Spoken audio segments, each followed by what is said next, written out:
British వాళ్లు మన దేశాన్ని కేవలం సైనిక శక్తితో తుపాకులతో పాలించలేదు. వాళ్ల అసలైన ఆయుధం వేరే ఉంది. అదే ఒక పక్కా ఆర్థిక బ్లూప్రింట్. ఈరోజు మనం ఆ బ్లూప్రింట్ను రూపొందించిన కీలకమైన ఆర్థిక కమిటీల వెనుక ఉన్న అసలు స్ట్రాటజీ ఏంటో విశ్లేషిద్దాం. ఒక్కసారి ఆలోచించండి, బ్రిటిష్ వాళ్ళు ఎదుర్కొన్న అతిపెద్ద ఛాలెంజ్ ఇదే. ఇంత వైవిధ్యమున్న దేశం యొక్క ఆర్థిక భవిష్యత్తును తమ చేతుల్లోకి ఎలా తీసుకోవాలి? వాళ్లు కనుక్కున్న సమాధానమే మనల్ని వాళ్ల వ్యూహం యొక్క గుండెకు తీసుకెళ్తుంది. వాళ్లు కేవలం ఏదో రిపోర్ట్లు తయారు చేయలేదు. భారతదేశ ఆర్థిక వ్యవస్థను వాళ్లకు అనుకూలంగా మలుచుకోవడానికి కొన్ని ప్రత్యేకమైన టూల్స్ని అంటే కమిటీలను ఏర్పాటు చేశారు. ఇవి మామూలు కాగితాలు కాదు. ఇవి ఒక దేశ భవిష్యత్తును నిర్మించిన పరికరాలు, ఒక టూల్ కిట్ లాంటివే అన్నమాట. ఏ ఆర్థిక వ్యవస్థకైనా ఫౌండేషన్ కరెన్సీ. అందుకే వాళ్ల మొదటి టార్గెట్ డబ్బు మీద పూర్తి కంట్రోల్ సాధించడం. ఎందుకంటే వాళ్లకు తెలుసు, ఆర్థిక శక్తికి ఇదే పునాది అని. ఈ లక్ష్యాన్ని చేరుకోవడానికి వాళ్లు బేసిక్గా 2 కీలక కమిషన్లతో ఫౌండేషన్ వేశారు. ఒకటి హర్షల్ కమిటీ, రెండోది హెన్రీ ఫౌలర్ కమిషన్. రెండింటి లక్ష్యం ఒక్కటే, తమ సామ్రాజ్యం యొక్క ఆర్థిక పట్టును మరింత బలంగా మార్చడం. లాజిక్ చాలా సింపుల్. డబ్బు ఫ్లోని ఎవరైతే కంట్రోల్ చేస్తారో వాళ్లు మొత్తం ఆర్థిక వ్యవస్థను కంట్రోల్ చేసినట్టే. అందుకే వాళ్ల ఫస్ట్ స్టెప్ 1893లో హెర్షల్ కమిటీని ఏర్పాటు చేసి అప్పటి ఇండియా కరెన్సీ సిస్టమ్ని పూర్తిగా సంస్కరించడం. ఈ 2 కమిషన్ల మధ్య తేడాను గమనిస్తే వాళ్ల స్ట్రాటజీ ఎంత పక్కాగా ఉందో మనకు అర్థమవుతుంది. హర్షల్ కమిటీ ఏమో సిస్టమ్కి ఫౌండేషన్ వేసింది. ఆ తర్వాత వచ్చిన ఫౌలర్ కమిషన్ ఏమో ఆ సిస్టమ్ని ఎలా నడపాలి, ఎలా మేనేజ్ చెయ్యాలి అని ఒక రూల్ బుక్ లాంటిది ఇచ్చింది. అంటే కేవలం సంస్కరణలతో ఆగకుండా పూర్తి అడ్మినిస్ట్రేషన్ వైపు వెళ్లారన్నమాట. సరే, డబ్బు మీద వాళ్లకు పూర్తి పట్టు దొరికింది.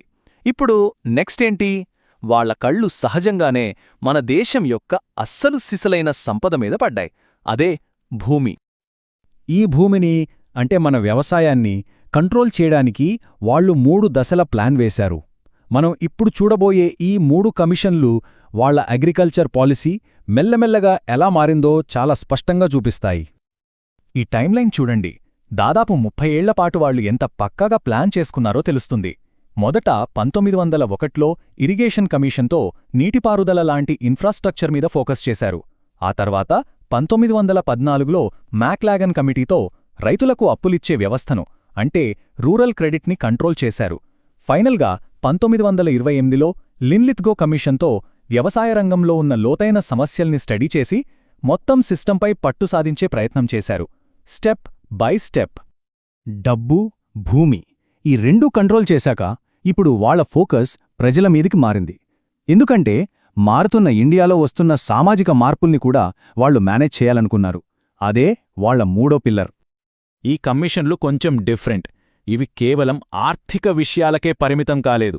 ఓపియం అంటే నల్లమందు వాణిజ్యం నుంచి మొదలుపెట్టి ఫ్యాక్టరీలో పనిచేసే కార్మికుల హక్కుల వరకు వాళ్ల దృష్టి చాలా విస్తరించింది. ఉదాహరణకే 1893లో వచ్చిన ఈ ఓపియం కమిషన్ తీసుకోండి. అప్పట్లో నల్లమందు వాణిజ్యం ఒక పెద్ద వ్యాపారం. దానివల్ల ప్రజల ఆరోగ్యం దెబ్బతింటున్నా అది వాళ్లకు పెద్ద ఆదాయ వనరు.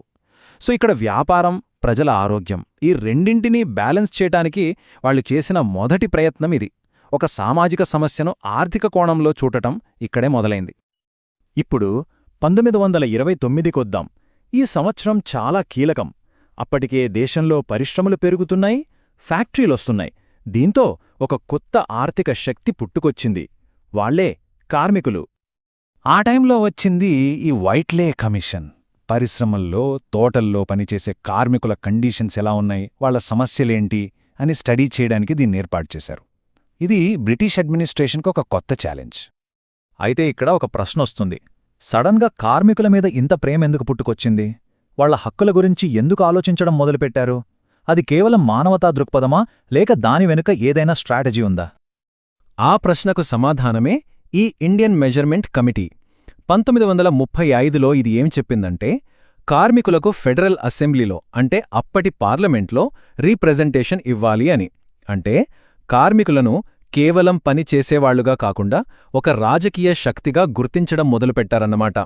వాళ్లను కూడా సిస్టంలో భాగం చేస్తే కంట్రోల్ చేయడం ఈజీ అని వాళ్ల ప్లాన్.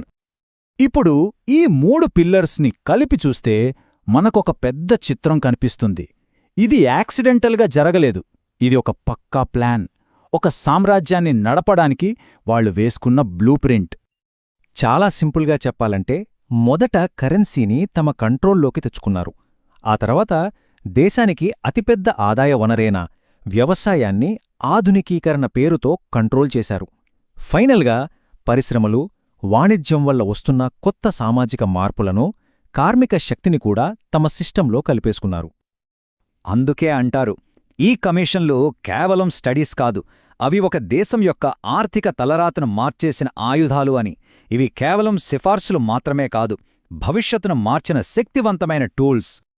అయితే ఈ మొత్తం విశ్లేషణ మన ముందొక పెద్ద ప్రశ్నను ఉంచుతుంది. వలస పాలకులు వేసిన ఈ ఆర్థిక బ్లూప్రింట్ ఆనావాళ్లు, ఆ నీడలు ఇప్పటికీ మన ఆర్థిక వ్యవస్థలో ఎంతవరకు మిగిలి ఉన్నాయి? ఇది మనం ఆలోచించాల్సిన విషయం.